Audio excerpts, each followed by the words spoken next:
Hello everybody, happy solstice. This is the shortest night, the longest day of the year, and it's a cause for celebrating. It's the summer and the longer days starting again. So I am Haya Kalishman. I am an integrative somatic sex therapist. I'm based in Kent in the UK. And this is my second rendezvous with Haya, which is an invitation for all women to an interactive talk about all things sexuality and femininity. So if you have questions, if you have thoughts that you would like to share with me, that you would like to share with other women, I really invite you to join in and drop us a line, and so we can talk about it. And if you want to be more private, if you are a little bit shy or just want anonymity, you are also very welcome to send me a private message prior to the event, which will be weekly, every Wednesday at 8 o'clock UK time, and then we'll discuss it and we'll talk about it online. Yes, beautiful. So I run a practice, a therapy practice and a business called Women's Sexuality and Intimacy Coaching Kent, where I work with women on personal, sexual and relational issues. And more broadly, I work with everybody on everything that has to do with clear, radical, honest communication and on boundary and consent in everyday life, and maybe with a specific topic on touch, because I have a background as a body worker, and so that's something that is particularly precious and important for me. As today is kind of the very beginning of the rendezvous with me, your rendezvous with me, I just thought I would answer a question that everybody, but literally everybody that meets me, asks me, and that is, how did you get to become a sex therapist, an integrative somatic sex therapist? What led you to that? How come? And how do you work? And what does it actually mean? Well, it's kind of a long story because it's the story of my life, and I'm 47. So I'm not going to go into every detail. But let's just say it really started from a personal interest and a personal need to go deeper in the realm of embodiment, in the realm of sexuality, in the realm of pleasure, in the realm of relaxation, and in the realm of the sacred, the connection with the sacred also. So to go back to the very, very beginning, when I became, when I got to puberty, and maybe a little bit before that actually, I felt so much energy. I felt so much erotic life energy, because for me sexuality is the eros, the energy of life. So if we weren't sexual, if somebody hadn't been sexual before us, we wouldn't be alive.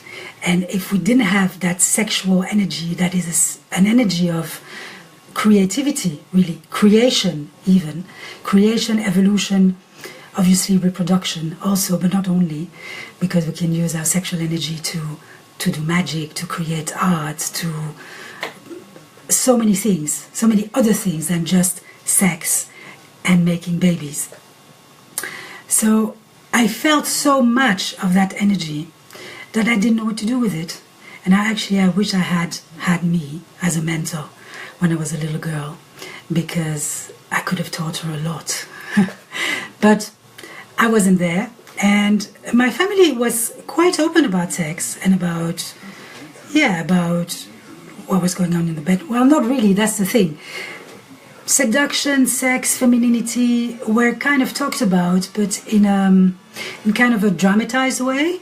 So my mother would love and say it a lot, that she loved this actress or that actress, and they usually be tall and curvy and beautiful.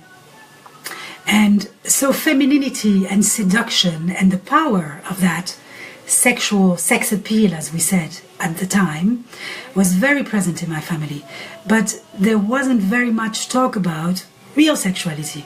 What is actually really happening in the bedroom, and what is it for, and what do you do with it, and how can you have a really satisfying sex life, and also a sex life that can evolve you and the person you are intimate with, which is ultimately where I got to, and I'm very happy to still, of course, learn, but also to teach it. It's one of the things I teach my clients, is how to use sexual energy as a tool of transformation and of evolution, and as a tool to connect with the sacred, with the divine. So yeah, when I was a growing or a budding adolescent, there was a lot about this femininity, this seduction, but not so much about what you do with this so powerful, so potent energy that is inside us, and that is so strong when the hormones kick in at adolescence, that because I didn't know what to do with it and I didn't know how to manage it, and to be honest, I was afraid. I was afraid to lose my mind. It was so strong, and you know how orgasm is called the little death, because everything disappears. For those of you who have known that, everything disappears and your mind is completely blown, and you hear, but somehow you're not here. And when you surrender completely, you lose your mind. And at the time, my mind was very strong, and it was really for me a very important asset. So I was afraid. I got afraid, so much so that I repressed a lot. I put a lid on it. And even though I was sexually active quite early on, because I was very precocious, I would not allow myself to relax and to surrender, which meant that I became very controlling in many areas of my life, but also in my sexuality. I had to be on top, literally and figuratively speaking. I couldn't lose control. I had to be sure that I was in control all the time. And of course that closed a lot of doors. That closed a lot of doors in my capacity to be intimate, in my capacity to express emotions, in my capacity to be vulnerable, and my capacity to feel sensations, beautiful sensations, but that I deemed too strong for me, and maybe also too animalistic. It was just too wild for me, and I wasn't able, because I wasn't able to work with them or to tame them or to befriend them. I kind of suppressed a lot, which I know a lot of us have done, especially if you're a young woman or an older woman, and you don't want to be tagged as too wild or too animalistic. That's what you're going to do. You are going to suppress your sexual energy, which is also your potency, which is your life energy, your decision energy, your creative energy. So basically, I pretty much shut myself down and cut myself off from that very, very strong life energy that I had. And my journey is one of reopening all the doors and coming back in touch with my vulnerability, my sensation, my ability to connect with the divine, my of course my sexual energy, but also my creative energy, my stepping up in the world energy as a woman, as a creatrix, as a therapist now, as a dancer in the past, as a healer, as a body worker. All of that was a little bit subdued.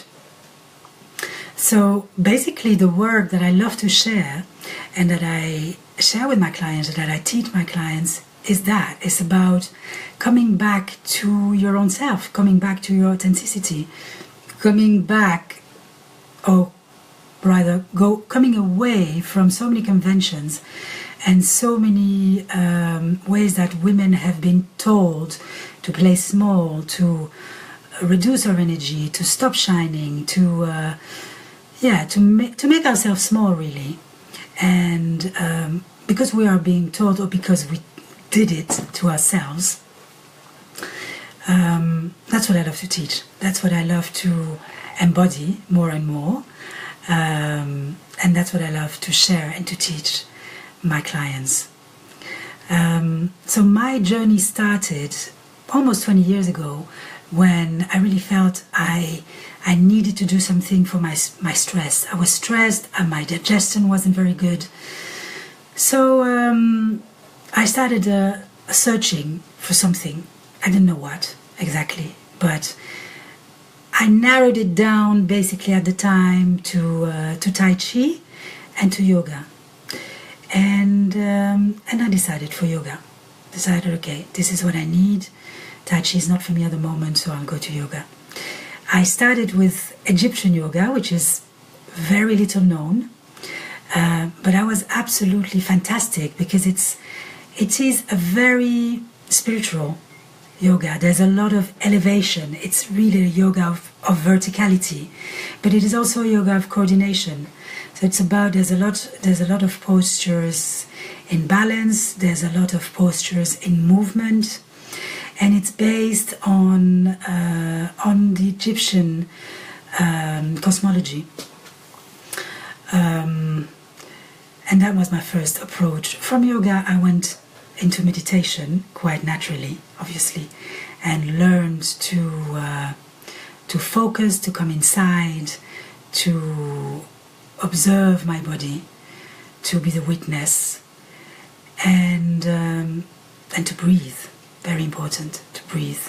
And all I'm talking about is integrated in what I teach and how I work in the therapeutic space. So basically, I work with what I've done. I pretty much walk my talk and I preach what I know. I will never ever teach something or try something or offer something to my clients that I have not done myself, which is pretty reassuring in a way, because I think I'm doing a pretty good job with myself, at least, I think. So yeah, meditation, and then I realized, yeah, meditation, great, but I need movement. I need to be able to feel those energies alive and moving in my body. So I discovered Osho active meditations, which are meditation in movement. And it was a very, very big deal for me. It changed my life, really, and it revolutionized my way of meditating and of relating, of course, to the body.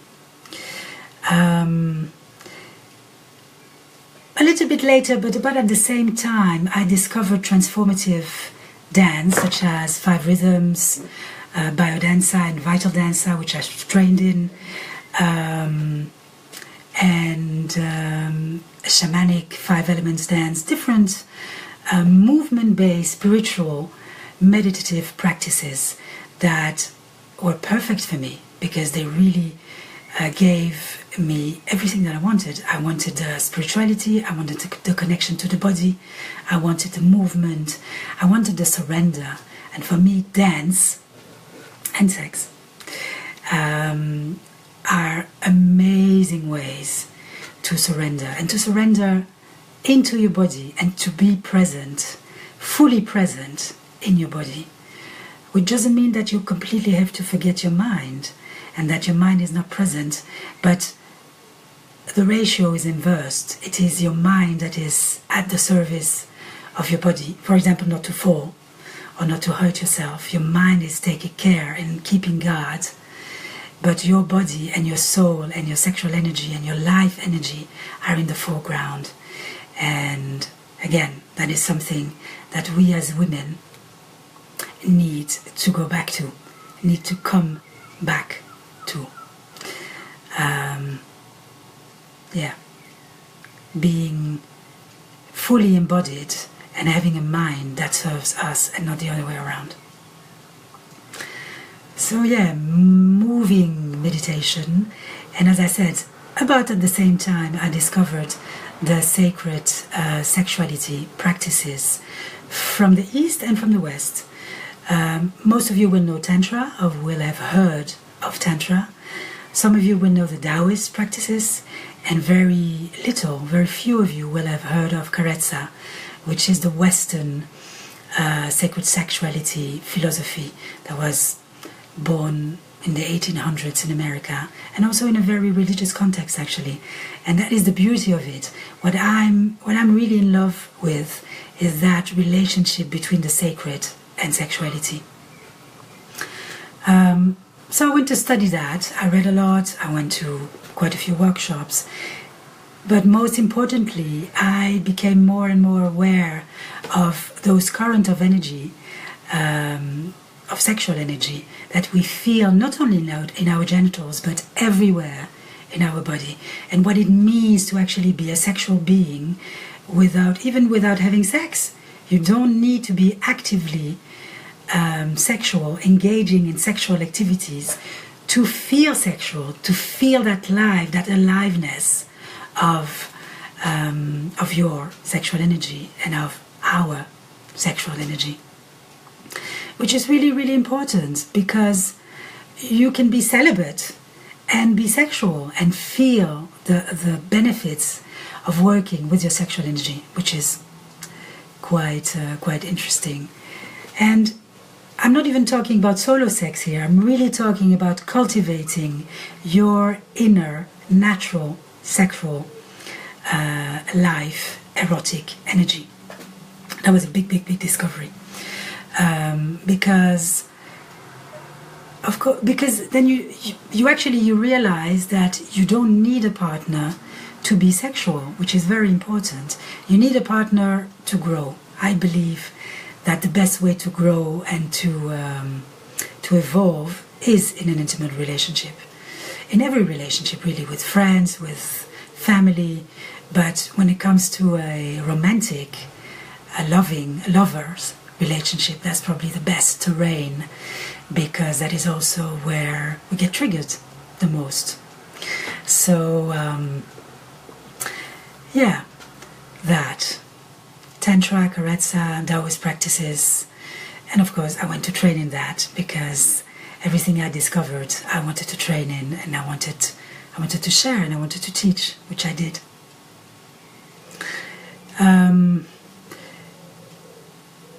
And then I started to realize that there was something missing, for me at least, and that was the psychotherapeutic knowledge that I feel is so essential to at least to underline or to support all those practices, because those practices are very potent. Those practices can change your life, will change your metabolism, will change your chemistry, and that will have, of course, an impact on your emotions, and that will have an impact on your programming, your emotional and chemical and familial and generational programming.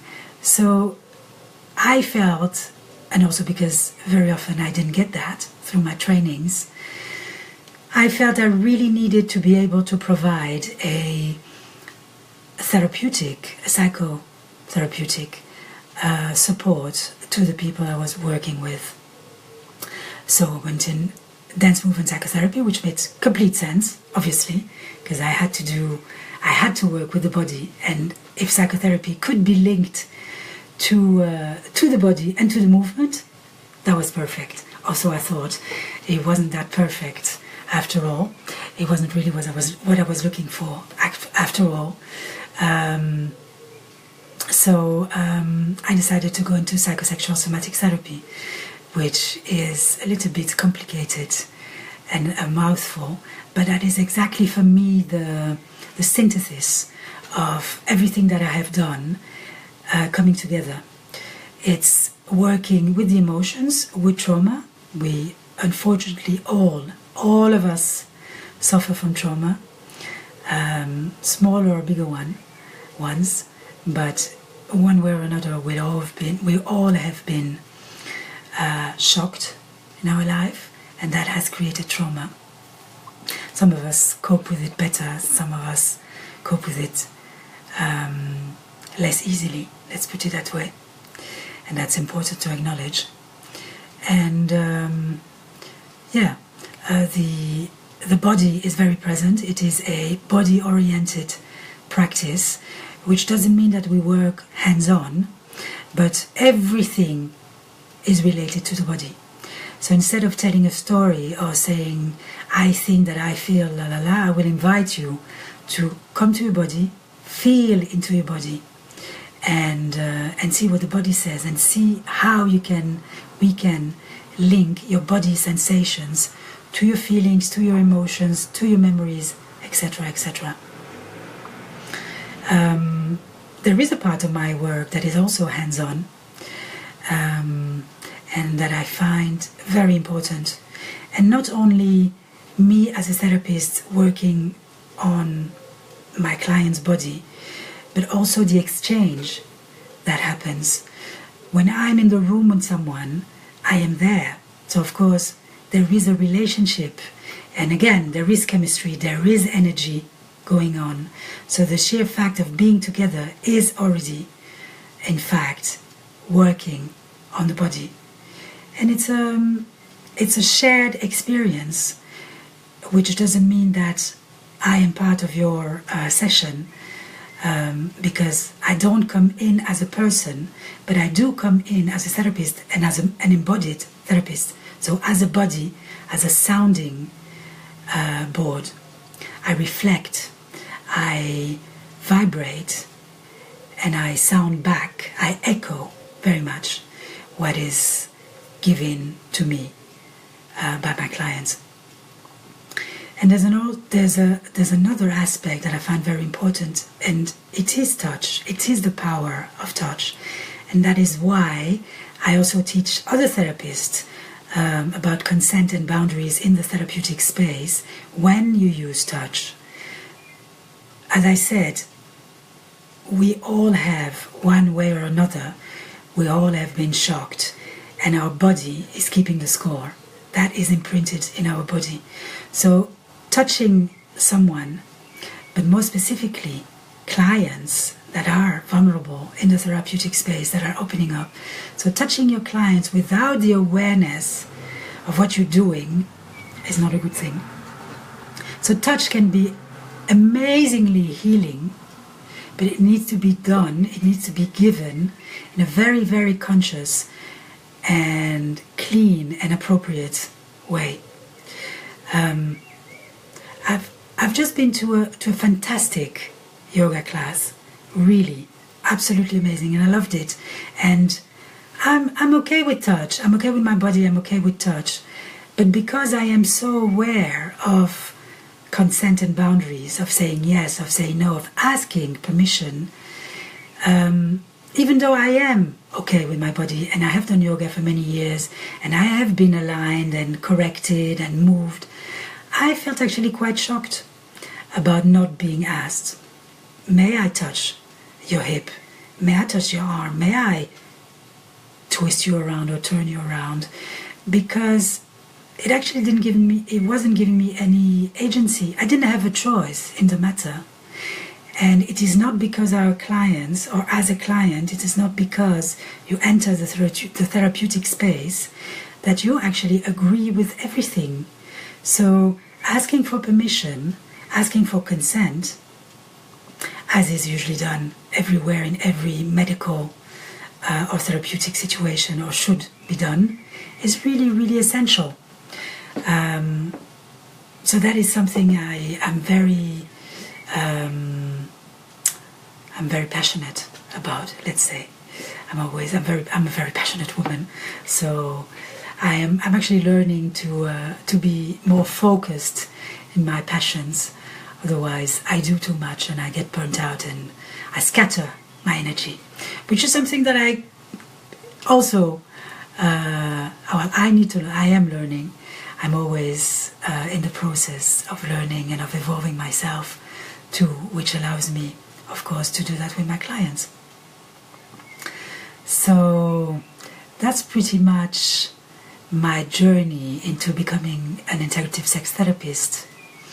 But there is another part of me that I didn't talk about, and that's the health part.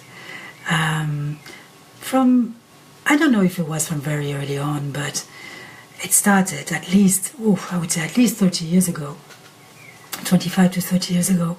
I became interested in what I ate and all the possible alternative medicines that I could use on myself to, well, first of all, to have a better health, to feel better, to look better. And so for many, many years I've been making my own cosmetics with essential oils. I'm also an aromatherapist. I've been avoiding everything that is not pure and natural and being very, very happy with that. So when I started to enter perimenopause, which I have about a year and a half ago, of course I immediately wanted to find something in my natural pharmacy to work with it. I feel perimenopause, I'm not in menopause yet, but again, that is something I feel very passionate about. It is to reclaim the menopause. Actually, a friend of mine created a Facebook page called Reclaiming the Menopause. I wanted to reclaim that shift in my femininity and live it and experience it in the best way possible. Because, well, we all know that some of us suffer tremendously in their cycle, their menstrual cycle, which is also, of course, something I've been busy with since I got my first period. I was lucky enough to be absolutely fine until I turned 30, and then I started to need to worry about that and find solutions for the ails and quails of that time of the month, as we say. And I did. I really did. So that is something I love to share also. Everything that is plant-based and aromatherapy for femininity and all of that is one of my passion. But going back to perimenopause, that is also something I started to study, to investigate. And again, there are so many alternatives to chemicals, to HRC chemicals. So if you want to know about that, please contact me and I'll definitely direct you and guide you through that. It's not always easy because when you enter perimenopause and menopause, you can't think straight. You can't think straight very often. So it will be my pleasure to do that. What else? Well, oh yeah, of course, the Women's Sexuality Circle. That's a monthly event that I hold in a very, very beautiful place in Canterbury or near Canterbury, once a month on the fourth Thursday of every month at 6:30, and it's a 2 hours event. It's a women-only event where we gather as women to share our stories, to share our issues or problems if we have some at the moment, to connect to our bodies, to cultivate our sexual energy, and to learn how to be more embodied and to surrender and to ask and get the help of other women that are experiencing sometimes the same and sometimes different things. So it's really a very beautiful, safe space of learning, of sharing, of being together, and of being vulnerable in the good way, of being vulnerable and being supported, which is something we lack a lot. We work with breath, we work with movement, and we work with touch, which you might have understood by now are my favorite things, but there are also pillars of a lot of practice of transformational and evolutionary practice. And of course, we connect to the divine, to our divinity, and to the universal divinity, which is all around us too. And when we do that together as a group of women, it's very, very powerful and it's very beautiful. So I invite you to come and join us. The next one is tomorrow night, Thursday, June 22nd, 6:30 in Canterbury at the Holistic Centre. You'll find all the information about that on Women's Sexuality Kent Facebook page, which I'm emitting live from right now. And Rendezvous with Haya will be a weekly event every Wednesday at 8 o'clock UK time. Please join me. Please send me your questions or your thoughts, and we will talk about them online. And it's very exciting. I really want to create a community of women where we can learn, we can exchange, we can share, and we can support each other in every possible way. That was Haya. Happy Solstice, and hopefully I'll see you soon tomorrow at the Women's Sexuality Circle in person, or next week for our third rendezvous with Haya on live on Women's Sexuality Kent. Thank you. Bye-bye.